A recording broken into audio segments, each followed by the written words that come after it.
کونین کیا ہے خلد کا قبضہ لیے ہوئے.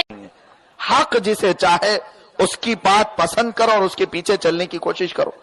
سیدنا عمر فاروق رضی اللہ تعالیٰ عنہ کے خلیفہ بنتے ہی جو معاملات پیش آئے، اللہ اکبر، رب تبارک و تعالیٰ نے اسلام کو اتنی فتوحات عطا فرمائی، اتنے راستے کھلے کہ حضرت عمر کئی صحابہ کی جماعتوں کو، لشکر کو سب سے پہلے ملک شام بھیجتے ہیں، ایران بھیجتے ہیں اور عراق بھیجتے ہیں. یہ تین ملک اس زمانے کے بڑے ملک ہیں، عراق، ملک شام، ملک ایران، فارس اس کو کہا جاتا تھا.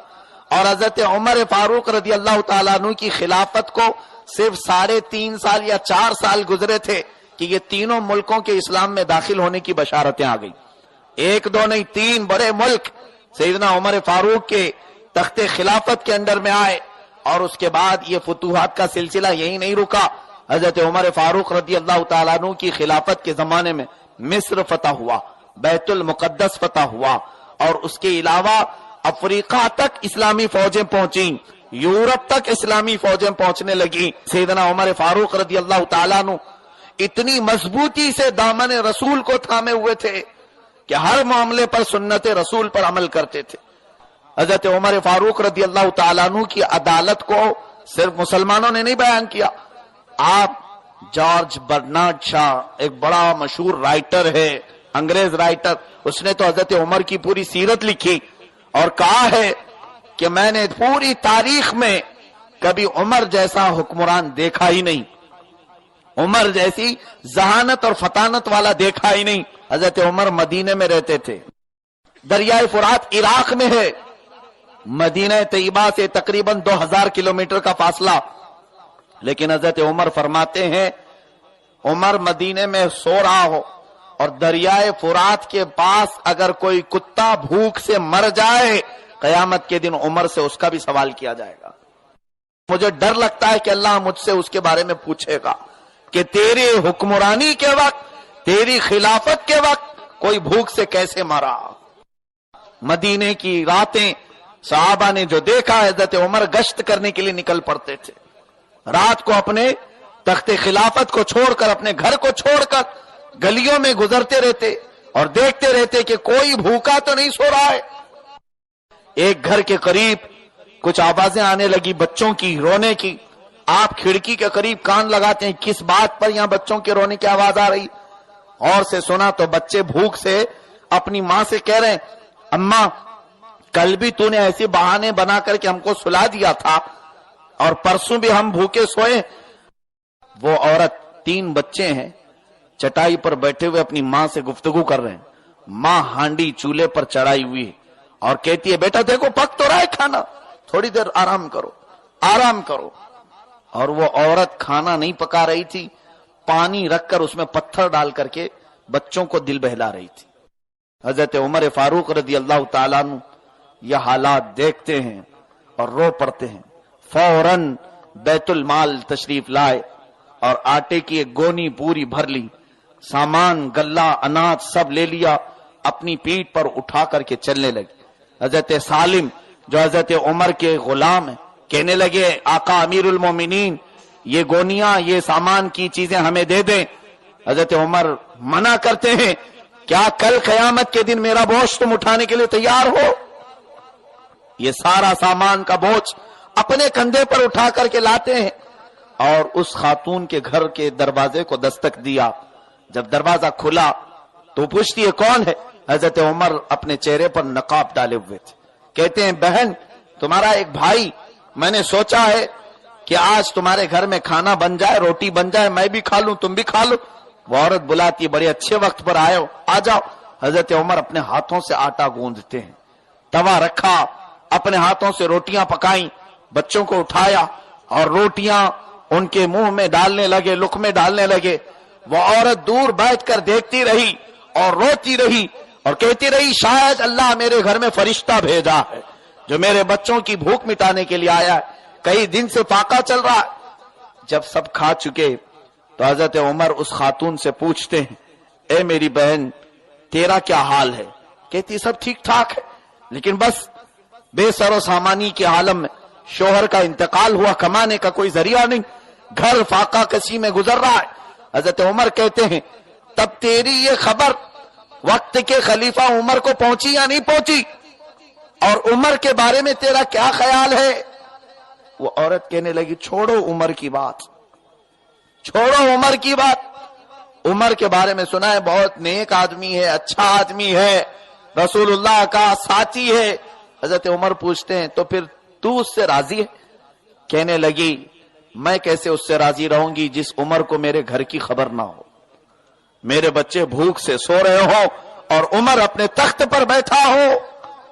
वह औरत ये बात कह रही थी, हजरत उमर जोर से हिचकियां लेकर रोने लग गए, हिचकियां बंध गई। वो खातून पूछती है ए मेरे अजीज भाई तुझे क्या हुआ उमर की बुराई सुनकर? हजरत उमर अपने चेहरे से नकाब हटाते और कहते हैं बहन जिसकी नाराजगी तेरे दिल में है वो उमर मैं हूं। ए मेरी अजीज बहन क्या तू उमर के बारे में अब भी वही ख्याल रखती है जो थोड़ी देर पहले कह रही थी? वो कहती है मैं अब रब्बे जुल जलाल के हुजूर हाथ उठा करके अर्ज करती हूं मौला मैं उमर से राजी हूं और उमर की खिलाफत को सुबह क़यामत तक चला, इसलिए कि हम जैसे घरों तक अगर किसी का माल पहुंच सकता है तो सिवाय उमर के किसी का माल नहीं पहुंचेगा। गुरबा और मसाकीन उस वक्त ये अलल ऐलान कहते थे कि हां अगर कोई गरीबों तक पहुंच सकता है तो हजरत उमर ही पहुंच सकते हैं। एक काफिला गुजर रहा था मदीना तैयबा से, उस काफिले में एक औरत दर्द ज़ह में मुब्तला थी, यानी डिलीवरी का वक्त करीब आया था, वो मुसाफिर थे। हजरत उमर उस वक्त रात की निगरानी के लिए बाहर रहते थे, वो काफिले वाले बड़े परेशान थे। हजरत उमर ने वो काफिला रुकवाया और रुकवा करके उनके लिए इंतजाम करवाया और अपनी ज़ौजे मोहतरमा और अपनी बेटी सैयदा हफ्सा रदियल्लाहु ताला अन्हा को बुलाया जो रसूलुल्लाह की ज़ौजा है, उम्मुल मोमिनीन है। ये दोनों खवातीन आई और जचगी के मामलात, डिलीवरी के मामलात अमीरुल मोमिनीन के घर की औरतें पूरा करती हैं। और उसके बाद हजरत उमर फारूक को अंदर से पुकार कर कहती हैं अमीरुल मोमिनीन मुबारक हो बेटा हुआ है। तब काफिले वालों को पता चला कि हमारे ये हालात पूरे करने वाला वक्त का अमीरुल मोमिनीन है। और अदल तो ऐसा कि गुरबा और मसाकीन अपने और गैर सबके साथ बराबर का सुलूक, इसीलिए जंगे बदर में आपका सगा मामू सामने आया था आस बिन हिशाम, जिसको आपने बिल्कुल अपने मामू होने या रिश्ते होने का कोई ख्याल नहीं किया, तलवार उठाई और कत्ल कर दिया। लोगों ने कहा तुम्हारा बहुत सगा मामू था, बरसों से तुमको बहुत चाहता था। कहने लगे हाँ मामू था लेकिन अब गुस्ताखे रसूल था। सैयदना उमर फारूक रदियल्लाहु ताला अन्हु का ये अदल कि आप सारे रिश्तों को नबी कौनैन सल्लल्लाहु अलैहि वसल्लम की मोहब्बत से परखते थे, हुजूर अकरम सल्लल्लाहु अलैहि वसल्लम के रिश्ते से जोड़ते थे। गस्सान का एक बादशाह इस्लाम कबूल किया था जिसका नाम जबला बिन अहम था। गस्सान एक इलाके का नाम है, वो बादशाह था और पूरी रियाया के साथ मुसलमान हुआ। हजरत उमर उसकी बहुत तारीफ की, उसका एजाज और इकराम किया और हज के लिए गए।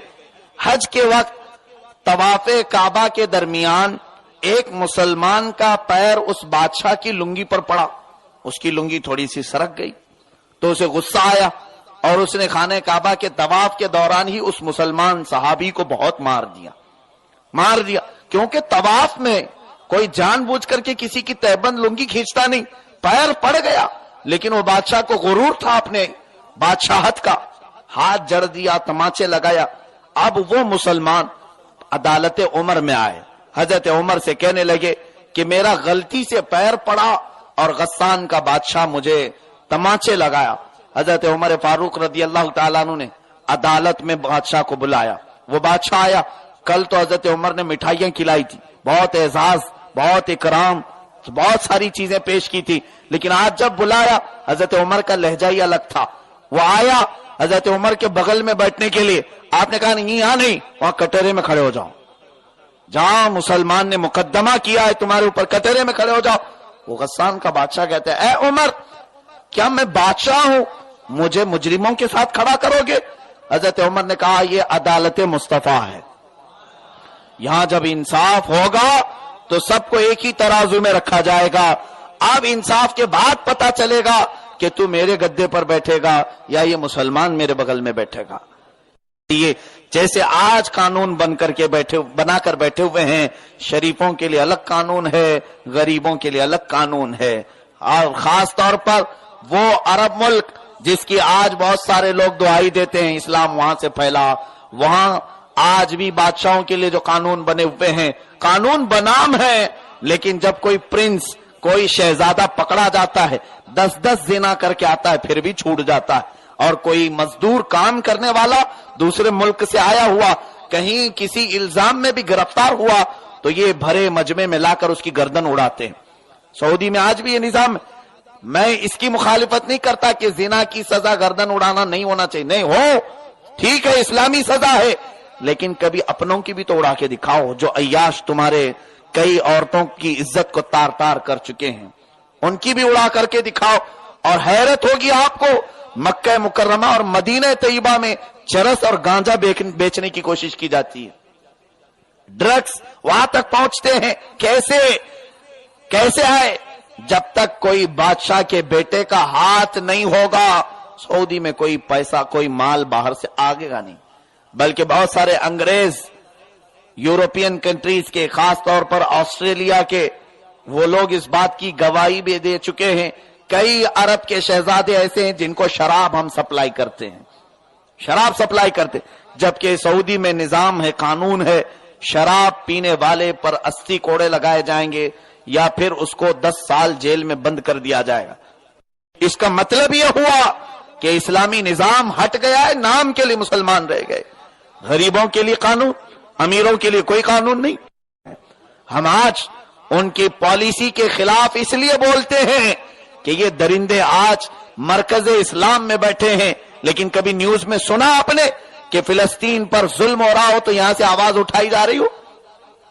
उठाई जाती है। और अगर कोई बादशाहों के निजाम के बारे में बोले तो उसे जेल में डाल दिया जाए। 400 उलमा जेल में पड़े हुए हैं आज सऊदी के, और उनके बादशाहों के शहजादे भी। इस पॉलिसी के खिलाफ कोई बोले, यहूदियों के खिलाफ कोई सऊदी में बोल नहीं सकता, पाबंदी है। क्यों? इनके भाई